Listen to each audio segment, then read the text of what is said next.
గోవిందానంద సరస్వతి స్వామీజీ సంచలన వ్యాఖ్యలు చేశారు. కొంతమంది నకిలీ అఘోరి, నకిలీ స్వామీజీలు, నకిలీ పీఠాధిపతులని చెప్పుకుంటూ ఏపీలో తిరుగుతున్నారని ఆయన అన్నారు. నకిలీ అఘోరీలను నమ్మకండని ఆయన అన్నారు. ఏపీలోని ప్రజలను ఈ నకిలీ అఘోరీలు భయభ్రాంతులకు గురి చేస్తున్నారన్నారు.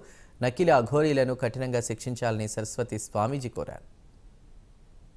ప్రస్తుత పరిస్థితులు ఏమవుతోందంటే కొంతమంది నకిలీ ఈ నాగా సాధువులని చెప్పి, కొంతమంది నకిలీ అఘోరులని చెప్పి, దానితో పాటుగా కొంతమంది నకిలీ సన్యాసులు కూడా, నకిలీ పీఠాధిపతులు కూడా ఆంధ్రదేశ్లో తిరుగుతున్నారు. సంపూర్ణం ఆంధ్రదేశంలో ఉన్న సమస్త ప్రజలకి మా యొక్క సూచన ఏమిటి అంటే, సన్యాసులు, పీఠాధిపతులు, అఘోరీలు, నాగా సన్యాసులు అంటే దానికి ఒక విధానం ఉంది. కనబడినటువంటి వాళ్ళనల్లా నమ్మద్దు. ప్రస్తుతం మీరు చెబుతున్నటువంటిది ఒక అఘోరీలాగా ఎవరో, వీళ్ళందరూ నాటకం. ఎవ్వరూ అఘోరీ